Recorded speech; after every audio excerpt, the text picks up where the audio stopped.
안녕하세요. 책한민국입니다. 오늘은 특별한 책을 소개하겠습니다. 바로 제 명상 선생님이 쓰신 책입니다. 저는 5년째 메타 명상 앤 마음 경영에서 명상과 마음 경영을 공부하고 있습니다. 메타 명상 앤 마음 경영에는 두 분 선생님이 계신데 그중 한 분이 쓰신 책입니다. 선생님께서 비바람에 춤추는 나무들을 보시고 그걸 모티브로 삼아 쓰신 10년 묵은 이야기라고 하셨습니다. 특히 오늘 이 책으로 책한민국 채널 최초 책 무료 증정 이벤트를 합니다. 조건은 이 책을 받아서 읽으시고 블로그나 인스타 등 SNS에 감상문을 올리는 것입니다. 선착순 50분을 모십니다. 참여하실 분은 이 영상 하단의 설명란 더보기 버튼을 누르시면 링크가 있습니다. 오늘 소개할 책의 제목은 아주 작은 나무 이야기입니다. 지은이는 이수, 소설가이자 명상가, 유튜브 채널 책한민국과 명상 콘서트 프로그램 운영 중, 네이버 카페 메타 명상 앤 마음 경영 운영자, 메타 명상 앤 마음 경영 프로그램은 명상, 셀프 코칭, 마음 경영을 기본으로 현대인들의 심리적 불안, 스트레스, 인간관계 갈등 해소를 중점적으로 다루고 있다. 특히 메타 명상은 본성이 움터 나오는 명상으로 매우 진화된 명상이다. 이는 단순히 마음의 평온함을 넘어서 무의식 메커니즘을 배워가는 과정이 포함되어 있다. 즉, 마음의 구조를 체계적으로 배움으로써 마음 다스리기가 매우 쉽게 접근이 된다. 삶의 행복과 성공, 건강을 원하는 누구나 참여할 수 있다. 본문을 읽겠습니다.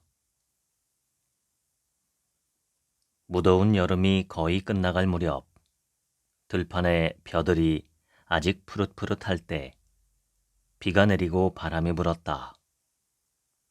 바람은 명랑한 개구장이처럼 들판을 뛰어다니며 작은 연못에 동그라미를 그리거나 들장미 이파리를 날려버렸다. 시인이 사는 마을과 오리쯤 떨어진 사랑숲에도 바람이 불어왔다.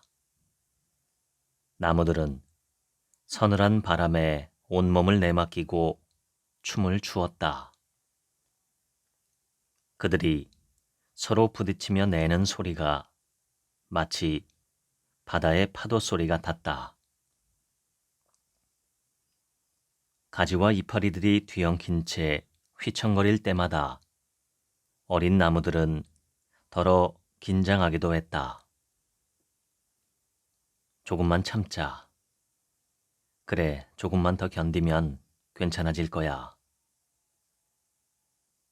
나지막이 외치는 그들의 음성은 떨리는 듯했으나 희망찬 느낌이었다. 나무들은 삶에 익숙해지는 방법을 알고 있었다.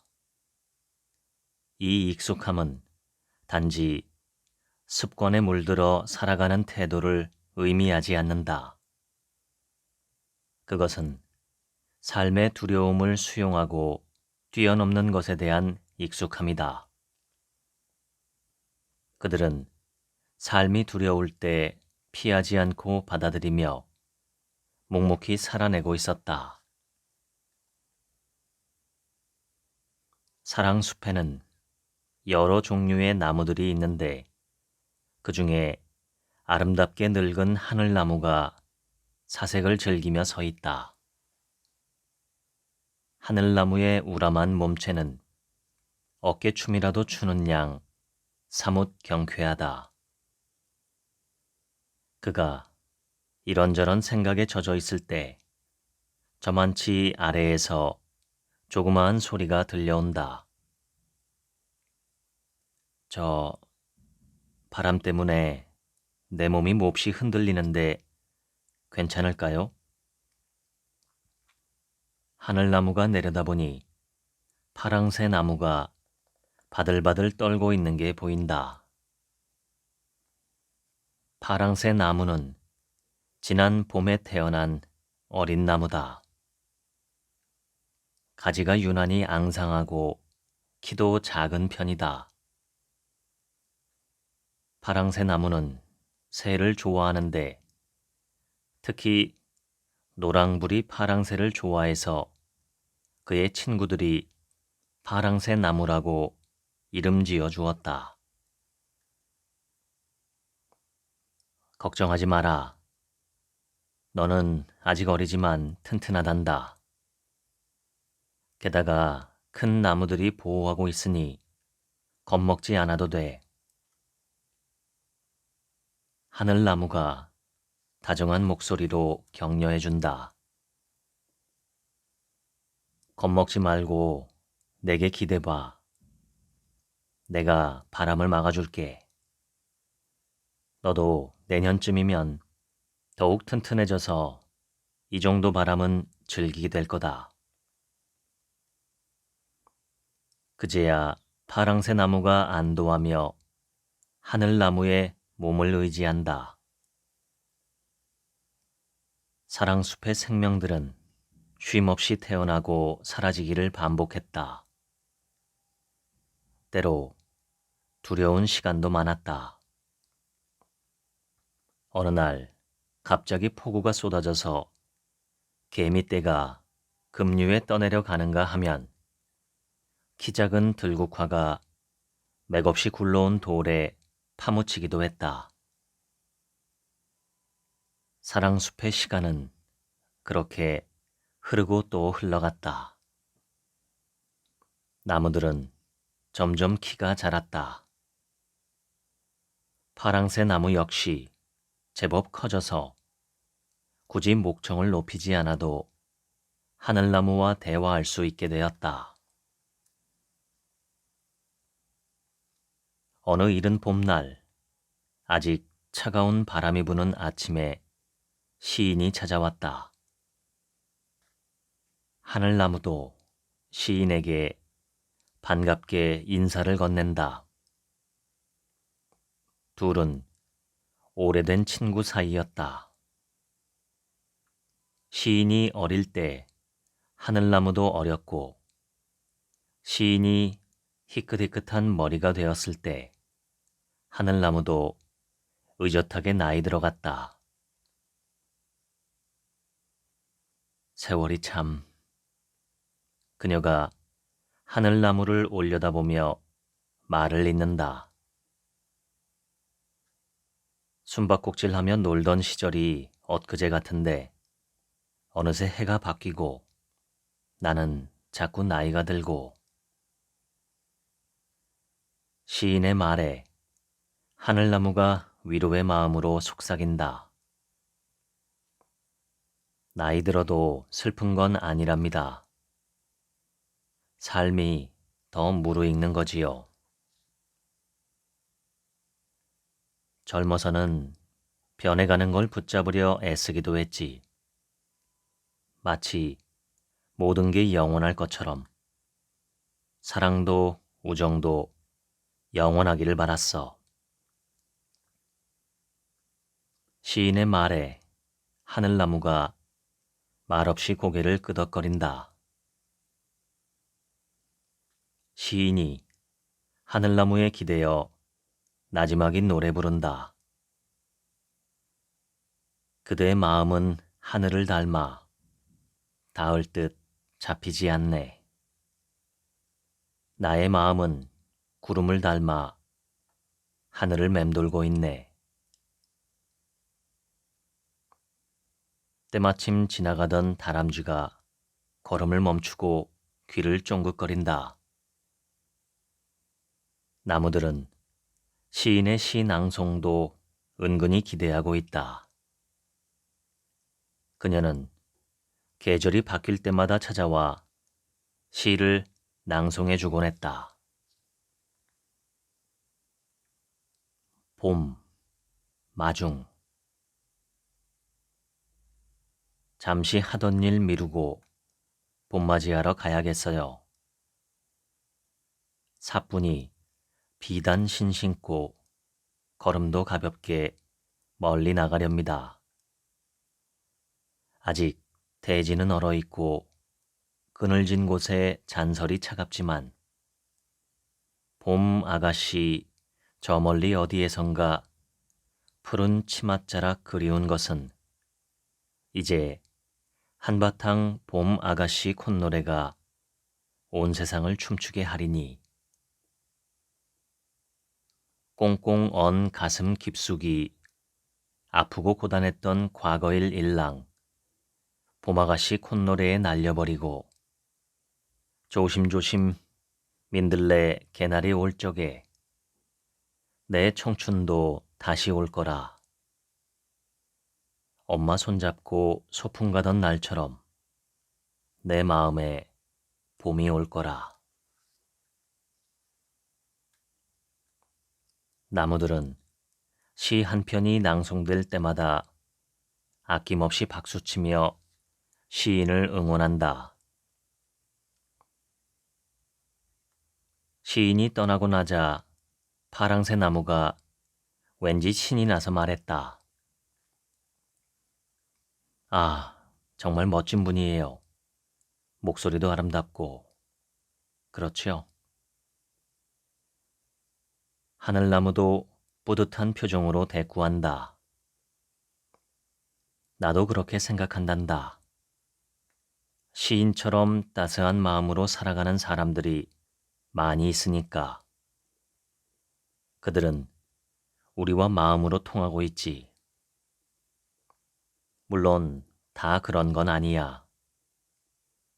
어떤 사람은 마음이 메말라서 우리 곁에 가까이 와도 마음을 열지 않아.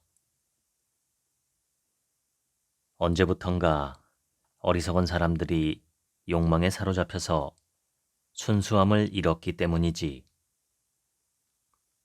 지나치게 이기적이고 남보다 더 가지려고 욕심부리고 여러 이유가 있지만 순수한 마음을 외면한 게 원인이지 싶어. 눈에 보이는 화려함에 빠지면서 그럴듯한 치장에 욕심을 부리거든. 그러면서 서로 비교하고 미워하고 하늘나무 음성이 다소 무거워지는 바람에 파랑새 나무도 잠시 생각에 잠긴다. 그는 사람들이 욕망 속에서 허우적거리는 게 선뜻 이해되지 않는다. 생각에 잠긴 파랑새 나무를 바라보며 하늘나무가 혼잣말처럼 중얼거린다. 누구나 한 번쯤 욕망 때문에 눈이 멀기도 하지. 특히나 젊은 시절엔 욕망을 초월하기 어려운 거야. 파랑새 나무야, 어쩌면 내게도 그런 욕망이 찾아올지 모르겠구나. 거대한 바다의 파도 같은 욕망이. 봄이 무르익으면서 숲속은 한층 소란스러워지고 파랑새 나무도 부쩍 자랐다.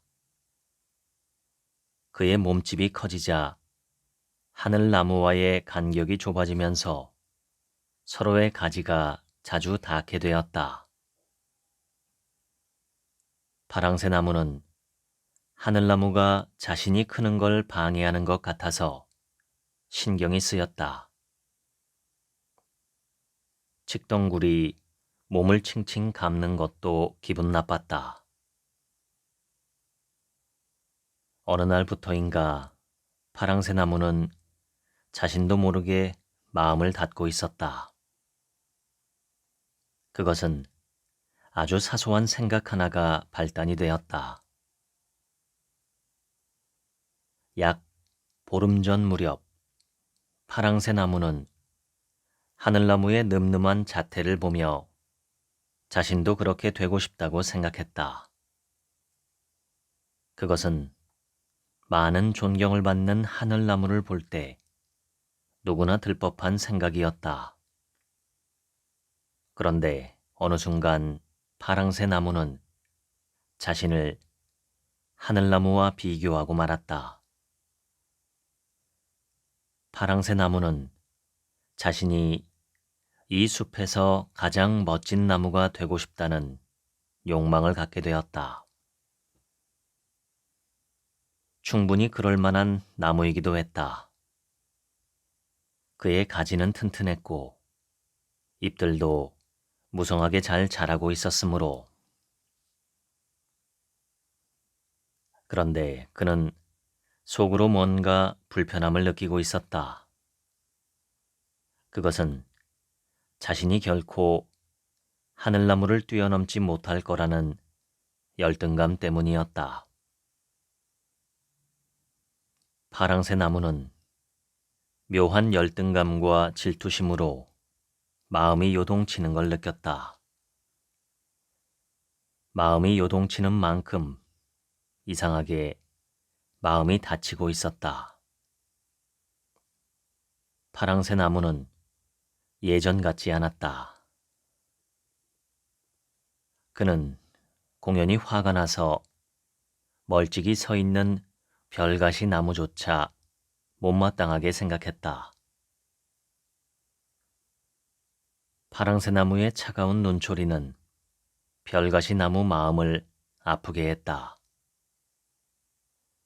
별가시 나무는 파랑새 나무가 갓 태어날 무렵 그를 지켜주기 위해 무척이나 애를 썼던 터였다. 별가시 나무는 어린 나무 새순을 좋아하는 산짐승을 막기 위해 오래전부터 여기 살아왔다. 사랑숲이 이만큼 풍요로워진 배경에는 별가시 나무 가족의 노력이 한몫했다. 만일 별가시 나무가 없었다면 오늘날의 파랑새 나무도 존재하기 어려웠으리라. 심지어 어느 날은 노랑부리 파랑새가 둥지를 틀기 위해 왔다가 낙심해서 떠나버리는 일도 생겼다. 파랑새 나무는 불과 2달 전만 해도 노랑부리 파랑새에게 함께 살자고 약속한 터였다. 그런데 이제 와서 언제 그랬냐는 듯 귀찮은 표정이었다. 파랑새 나무는 집을 지으러 찾아온 친구에게 퉁명스레 말했다. 내가 집을 지으면 내 가지가 부러질지도 모르겠어. 그러니 다른 나무에 가도록 해. 퉁명스런 그의 말에 노랑부리 파랑새는 슬픈 목소리로 울며 날아가 버렸다. 파랑새에게 있어서 그와의 약속은 무척이나 소중한 거였다. 무엇보다 그들은 서로 의지하며 지내기로 다짐한 사이가 아니던가.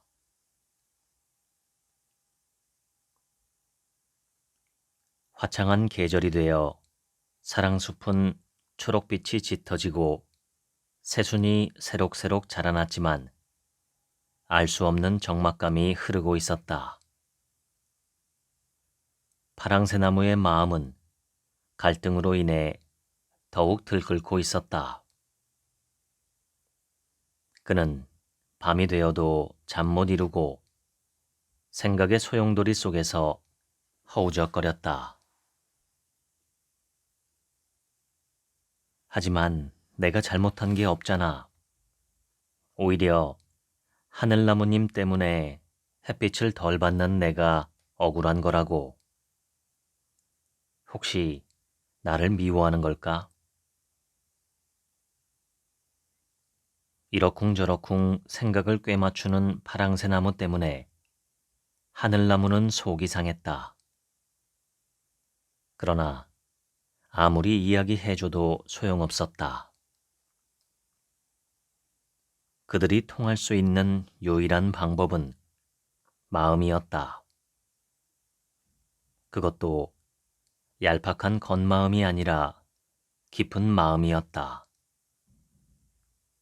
깊고 진실한 마음이 무엇보다 중요했다. 파랑새 나무는 자신의 정체성을 상실해 가고 있었다. 그에 따라 소중한 사명도 잊어버리고 말았다. 애초에 나무들 사명은 사랑 동화 작용이었다. 사랑 동화 작용은 나무들이 할 수 있는 고귀한 사명이기도 했다. 사랑 동화 작용이란 세상에 오염된 공기를 정화해서 맑은 공기로 내어주는 작용이다. 미움을 받아들여서 사랑으로 내어주고 슬픔을 받아들여서 기쁨으로 되돌려주는 게 그들의 사명이다.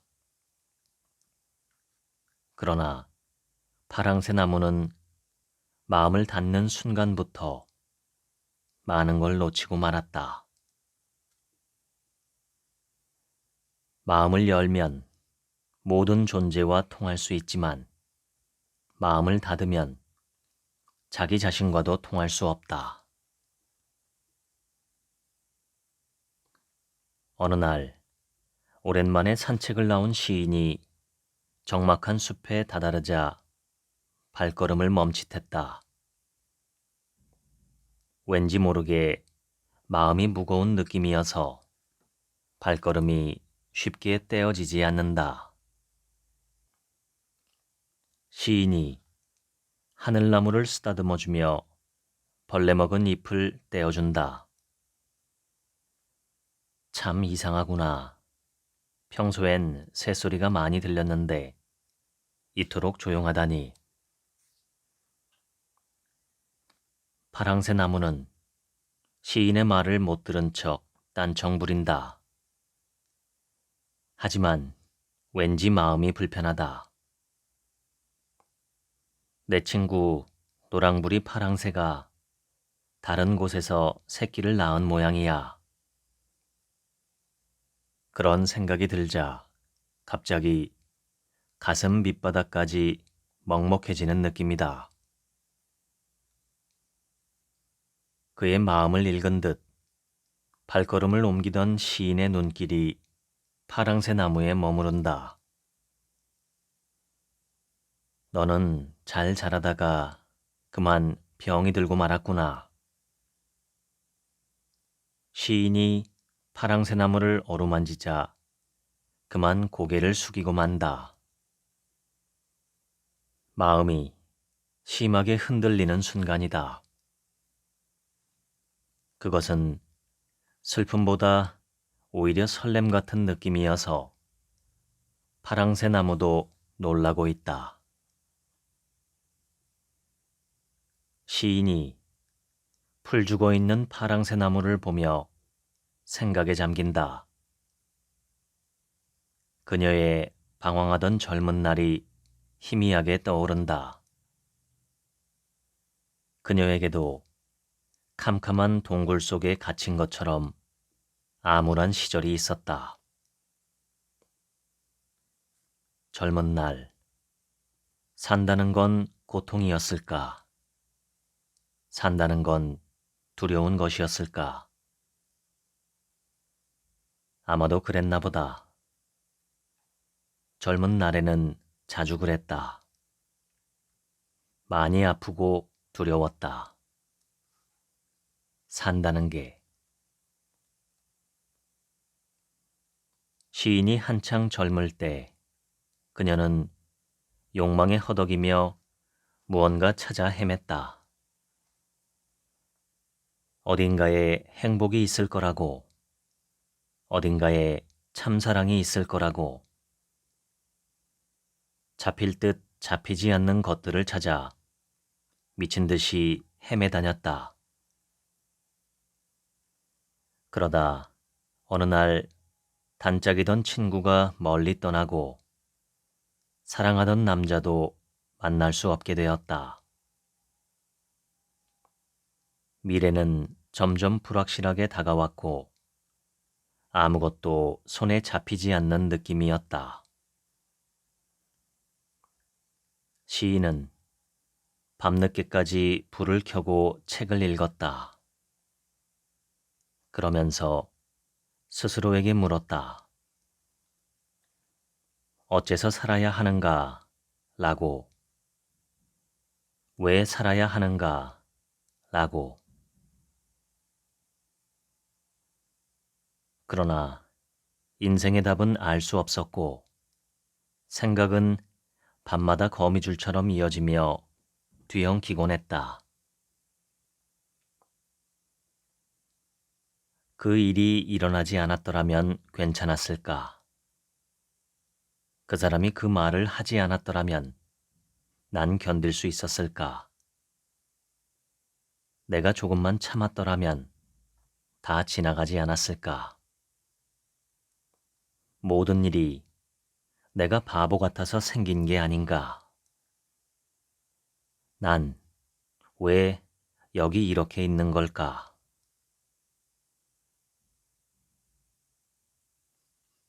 그러던 어느 여름날 그녀는 문득 사라지고 싶다는 생각을 했다.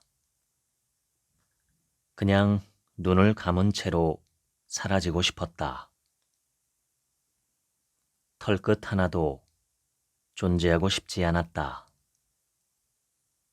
그래서 무작정 밖으로 달려나갔다.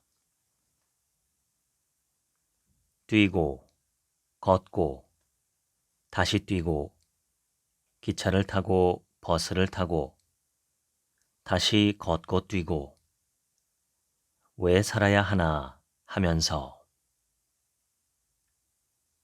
그렇게 꿈속을 헤매듯 지칠 대로 지쳐서 찾아온 곳이 사랑숲이었다.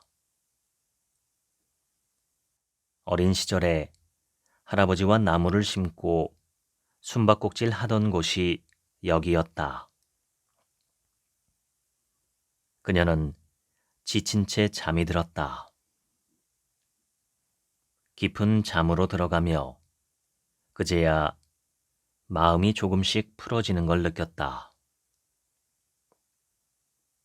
얼마나 잠들어 있었을까? 깊고 달콤한 잠에서 깨어나 보니 나뭇잎 사이로 한 조각 푸른 하늘이 보였다. 그리고 하늘나무가 따스하게 미소 짓고 있었다. 살아가다 보면 누구나 힘든 과정을 겪는답니다.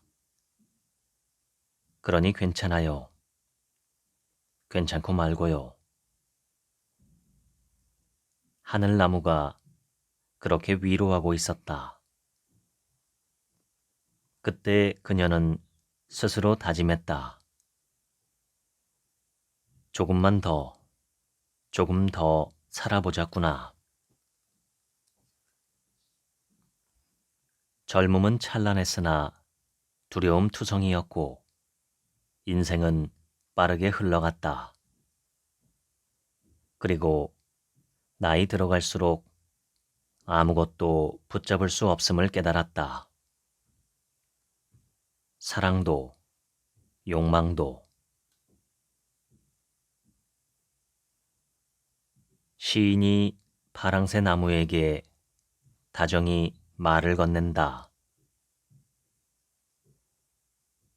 파랑새 나무야, 많이 힘들었구나. 마음도 무겁고. 나도 그런 때가 있었어. 아주 젊은 시절에, 철없던 시절에 많이 방황했지. 그러면서 내 마음을 어찌할 수 없어서 괴로웠어. 뭐가 그리 힘든 게 많았던지 아주 사소한 일에도 가슴이 철렁하곤 했어.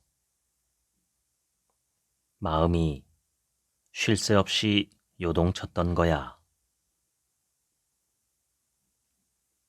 시인이 잠시 머뭇거리더니 조심스레 말을 건넨다. 그런데 내 마음을 잘 들여다보렴. 그러면 조금 다른 느낌의 마음도 있을 거야. 뭐랄까, 좀 더 따스한 마음? 따스하고 밝은 마음이 있어. 그건 마치 봄날의 아지랑이가 피어오르듯이 설레고 기쁜 마음이야. 따스하고 밝고 보드라운 마음이 있단다. 그 마음을 한번 일으켜보렴. 둘 사이에 꽤나 긴 침묵이 흐른다. 좀 더 깊은 마음에 다가가면 느낄 수 있어. 무겁고 어두운 마음 대신에 가볍고 밝은 마음이 속삭이는 소리를 들어보렴. 그리고 그 마음을 일으켜보는 거야. 그러나 파랑새 나무는 아무런 대꾸가 없다. 그는 끝내 시인의 충고를 거부한다. 그러면서 한편으로 자기 마음이 자꾸 달아나는 것처럼 느끼고 있다. 아무리 봐도 내 마음 같지 않다는 생각이다.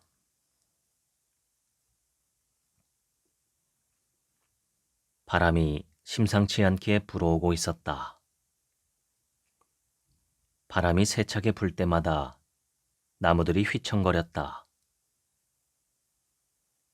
하늘나무가 사랑숲의 나무들에게 큰 소리로 말했다. 우리 모두 이 시간을 잘 견뎌야 합니다. 가능하면 서로를 보호하면서 유연하게 서 있도록 노력해야 해요. 특히 어린 나무들이 쓰러지지 않도록 애써주면 좋겠어요. 파랑새 나무 역시 정신을 차리려고 애썼으나 온몸이 폭우로 휘어질 때마다 두려움으로 몸서리쳤다. 날씨는 끊임없이 변덕을 부리며 강풍에 우박까지 쏟아부었다. 나무 하나가 쓰러지면 가까이 있는 다른 나무들까지 덩달아 쓰러져 버렸다. 파랑새 나무는 두려워서 삶을 포기하고 싶었다. 파랑새 나무의 굵은 가지가 꽤 많이 부러지고 잎들이 너덜너덜해져 있었다. 그나마 굴러온 바위에 부서지지 않은 게 천만 다행이었다. 그건 오로지 하늘나무 덕분이었다. 하늘나무는 계곡이 범람하면서 갑작스레 굴러온 바위에 발등을 찧은 상태였다. 만일 하늘나무가 없었다면 그 나무는 고스란히 파랑새 나무를 덮치고 말았을 것이다. 하늘나무는 커다란 바위를 선물 마냥 끌어안은 채 버티고 있다. 이미 몇 가닥의 뿌리가 견디지 못하고 끊어진 상태다. 하늘나무는 말없이 서 있는 파랑새 나무를 보며 자신의 젊은 시절을 떠올려 본다. 그도 철없던 시절에 삶을 포기하고 싶다는 유혹을 여러 번 느끼기도 했다. 그러다 어느 해 겨울, 그는 하나의 작은 깨달음을 얻었다. 그 겨울의 폭설은 100년에 한 번 있을까 말까 할 정도로 어마어마한 규모였다. 나무들이 쓰러지거나 가지가 갈라지면서 내는 소리가 적막한 숲에 퍼져나갔다. 하늘나무는 두려움을 떨치기 위해 무엇이라도 해야겠다고 생각했다. 그는 신라 같은 희망이라도 필요했다. 혹독한 시련은 무서웠으나 한편으로 깨어있기를 요구하는 듯했다. 도망가지 말라고, 죽음이 닥칠지라도 굴복하지 말라고 얘기하고 있었다.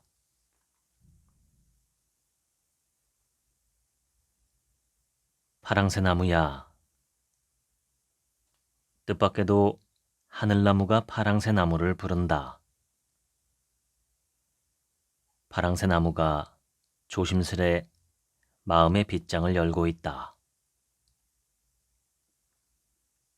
하늘나무님, 괜찮은가요? 많이 다친 것 같은데요. 우린 어떻게 되지요? 내가 어떻게 해야 하나요?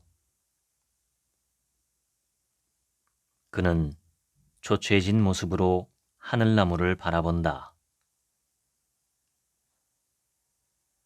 하늘나무가 반가운 마음에 짐짓 밝게 대답한다. 우리 모두 잘 견뎌낸 거야. 그러니 우선 자신을 위로해 주렴. 많이 수고했다고 위로해 줘. 서로 격려도 하자구나. 하늘나무가 사랑숲의 나무들은 물론 곤충이며 작은 들꽃 체계까지 위로의 마음을 보낸다.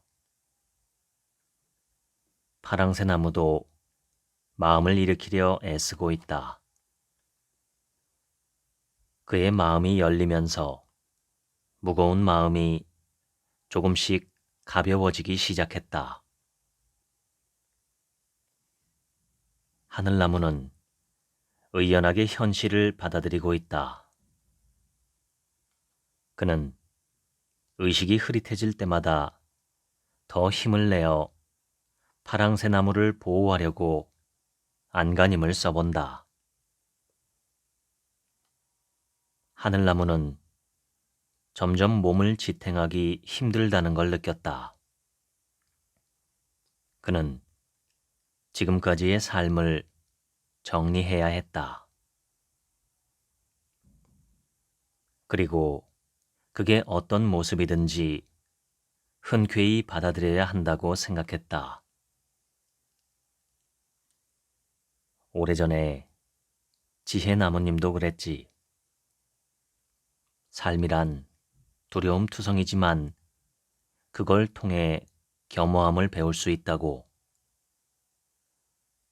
삶의 모든 것을 겸허하게 받아들이면 마침내 진실의 세계에 닿을 수 있다고.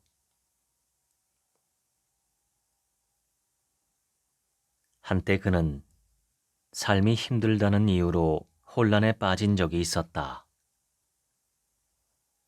하늘나무가 아직 튼실하지 못하고 겨우 키만 자라고 있을 때 그는 자주 그런 생각에 휘말렸다. 그를 일깨워준 건 너그러운 지혜나무였다. 지혜나무는 하늘나무의 할머니뻘 되는 나무로 500년 가까운 세월을 살다가 어느 늦가을에 삶을 정리하고 스스로 서 있기를 끝마친 나무였다. 어느 날 지혜나무는 방황하는 하늘나무에게 조심스레 말을 건넸다. 얘야, 삶이 힘들기는 해도 마냥 무의미한 것만은 아니란다. 우리는 너나 할 것 없이 이곳에 태어난 이유를 갖고 있단다. 모든 생명은 저마다 존재의 의미를 갖고 있어. 그래서 모두가 소중하지. 어떤 나무는 존재의 의미를 찾지 못하고 두려움에 쫓기지만 어떤 나무는 자신이 존재할 이유가 있을 거라 여기며 의미를 찾아가지. 아니, 스스로 의미를 부여하는 거야. 물론 행복한 삶을 위해서지. 어느 날 하늘나무는 지혜나무에게 먼저 말을 건넸다. 지난번에 그러셨지요. 나 스스로 존재의 의미를 부여하는 거라고. 그래, 잘 기억하고 있구나. 삶의 의미가 꼭 이것이다 정해진 건 아니란다. 실은 잘 알 수가 없어. 어쩌면 삶이 끝나는 날까지 알 수 없는지도 몰라. 그런데 한 가지 분명한 게 있지. 가령 누군가 삶이 따분하고 무의미하다고 여긴다면 그런 삶을 살아가게 된다는 거야. 문제는 그런 삶이 별로 행복하지는 않아. 반면에 누군가는 삶의 의미를 긍정적으로 찾아가지. 분명히 존재 이유가 있을 거라고 여기며 말이다. 즉, 스스로 삶의 의미를 부여하는 거야. 삶이란 뭔가 좋은 의미가 있을 거라고 여기는 거지.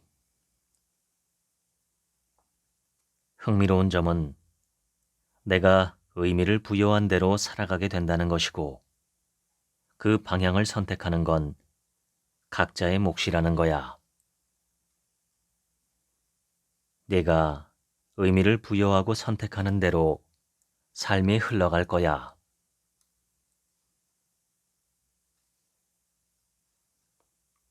며칠이 지나고 마침내 시인이 찾아왔다.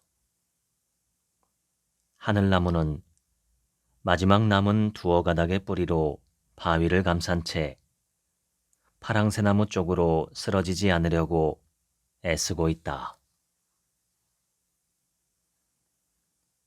하늘나무가 천천히 그러나 의미심장하게 이야기한다.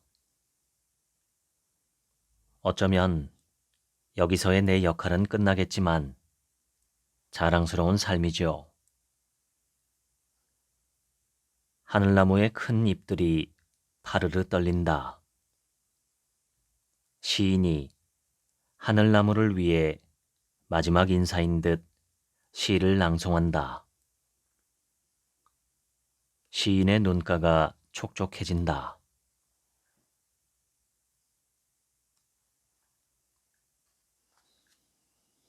그리고 깊은 밤, 하늘나무가 나지막이 파랑새 나무를 부른다. 넌 이제 내가 없어도 잘 자라게 될 거야. 그러나 그 여정이 순탄치만은 않을 거야. 살아가다 보면 어려운 일이 생기고 두려움이 엄습할 때도 있으니까. 그럴 때 두려움에 굴복하지 말고 마음 안에 희망을 퍼올리렴.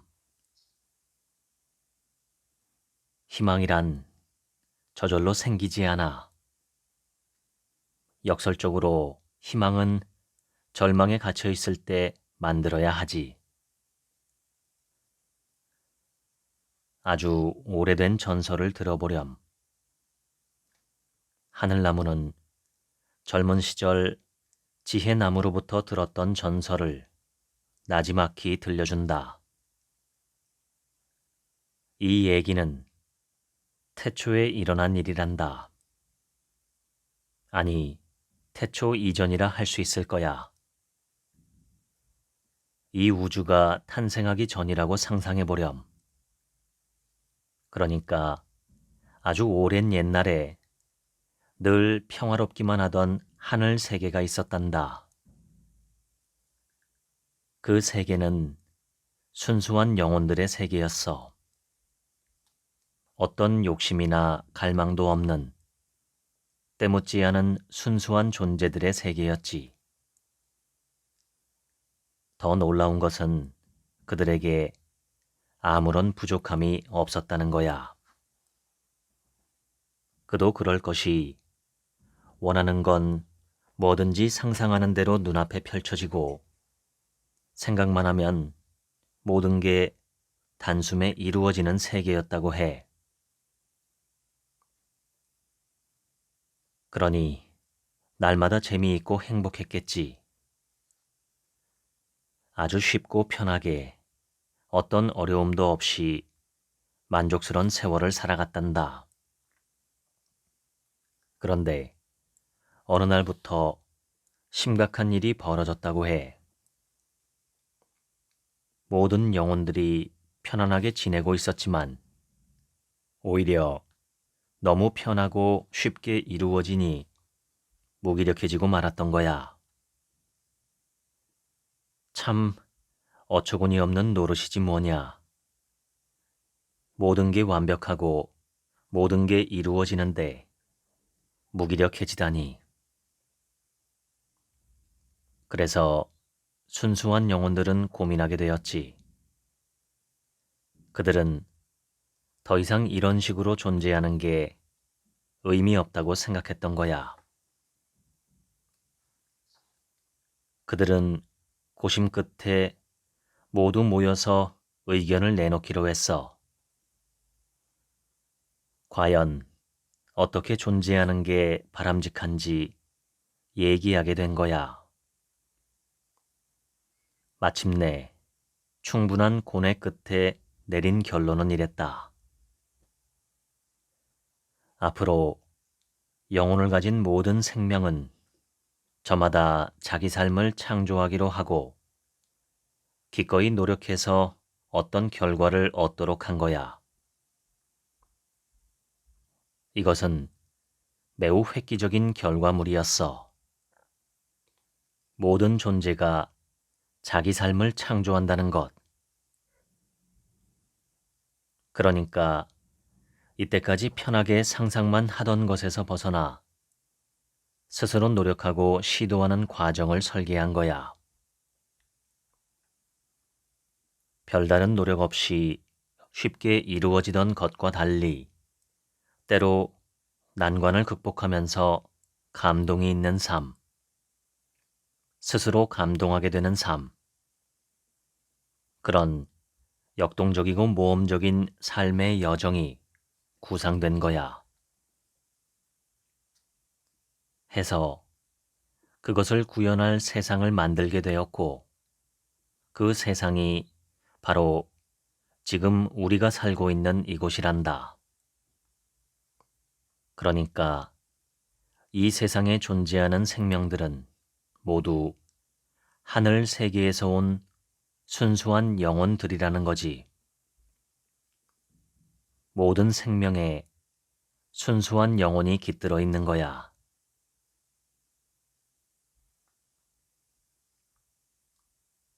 하늘나무와 파랑새나무는 새벽이 올 때까지 태초 이전의 전설을 생각하며 조용히 이별의 의식을 치렀다. 지혜나무는 죽음이 또 다른 시작이라고 했다. 죽음이란 삶이 아주 끝나는 게 아니란다. 겉모습이 바뀌는 것일 뿐 또 다른 시작을 의미하지. 나 역시 새로운 여행을 하게 될 거야. 어쩌면 사람들이 나를 데려가서 집을 짓거나 의자를 만들겠지. 새들도 고양이도 그래. 생명을 다하고 흙으로 돌아가면 다시 사과나무가 되고 할미꽃이 되기도 하지.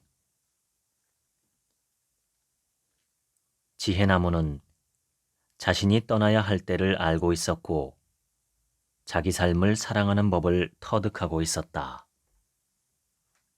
그뿐 아니라 모든 생명이 하나로 이어져서 끝없이 탄생하고 변화해감을 깨달았던 것이다. 아침 햇살이 곱게 퍼져나갈 때 사람들이 나타났다. 시인과 함께 숲을 찾은 사람들이었다. 하늘나무는 서둘러 숲속 친구들에게 작별 인사를 했다. 일꾼들이 조심스레 하늘나무를 밧줄로 묶고 바위를 떼어냈다. 그리고 하늘나무는 트럭에 실리기 편하도록 톱질이 되었다. 숲은 말끔해졌으며 하늘나무가 있던 자리에는 푸른 이끼만이 여기저기 흩어져 있었다. 그리고 해가 바뀌고 어느 화창한 봄날이었다. 시인의 콧노래가 점점 가까워지고 있었다. 시인의 손에 들려있는 자그마한 나무 의자도 보였다.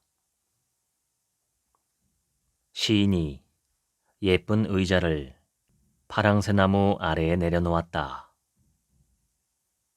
하늘나무의 그윽한 향기가 파랑새 나무 가까이에 머물렀다. 그들은 다시 기쁘게 만났다. 예전과는 다른 모습이지만 사랑숲 나무들은 이따금 시인이 찾아와서 들려준 얘기를 잊지 않았다. 시인은 이 세상이 기나긴 여행을 하고 있다고 했다. 이 세상, 이 넓은 우주가 춤을 추며 여행하고 있다고. 밤하늘에 빛나는 별들도 태양도 춤을 추고 있으리라. 나무들이 바람을 맞아 춤을 추는 것처럼 나비와 새들이 춤추듯 날아다니는 것처럼 모든 생명들이 기꺼이 축제처럼.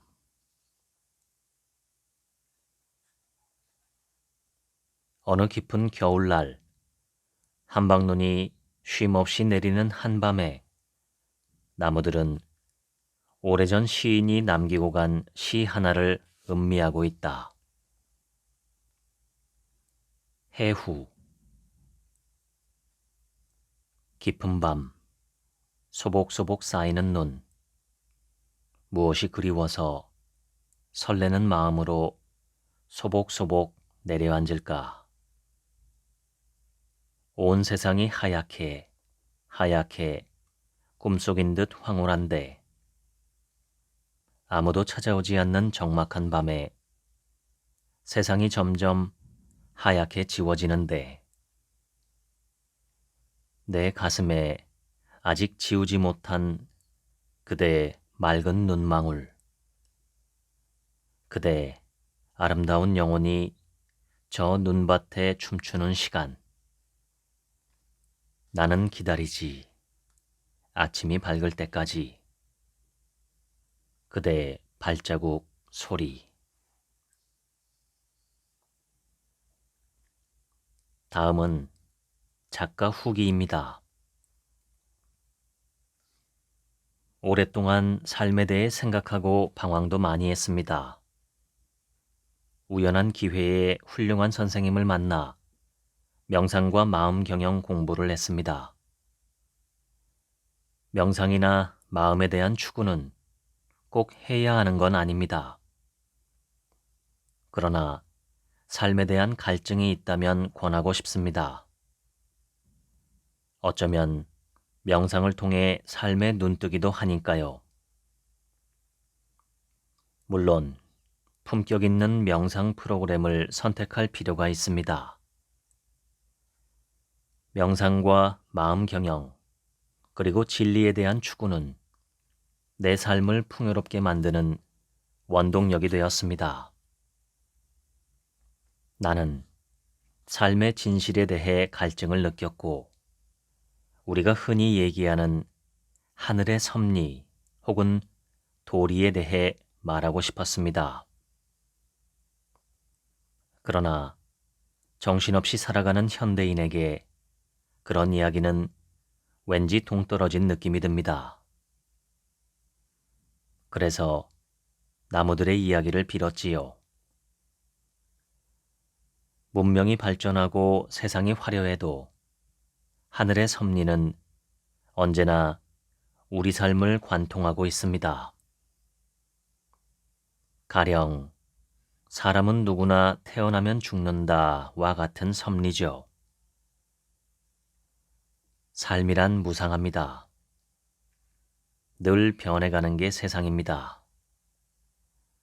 쉼없이 변하고 사라지고 잊혀질 것입니다. 그래서 허무한가? 그 또한 아닙니다. 허무는 인간이 만든 단어일 뿐, 우리는 단지 알 수 없을 뿐이지요. 나는 내 몸속을 달리고 있는 붉은 피를 생각해 봅니다. 마치 계곡을 건너고 사막을 건너고 강을 건너듯 꼬불꼬불한 혈관을 따라 밤낮으로 흐르고 있는 나의 피, 나의 생명, 나의 존재함. 살아있음에 대해 최선을 다하라고 외치는 나의 붉은 피를 생각합니다.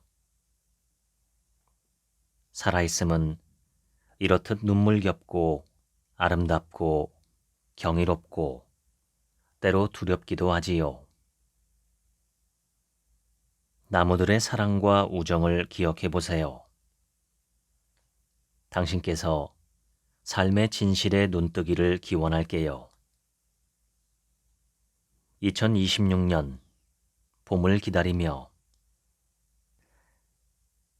지금까지 아주 작은 나무 이야기 읽어드렸습니다. 들어주셔서 감사합니다.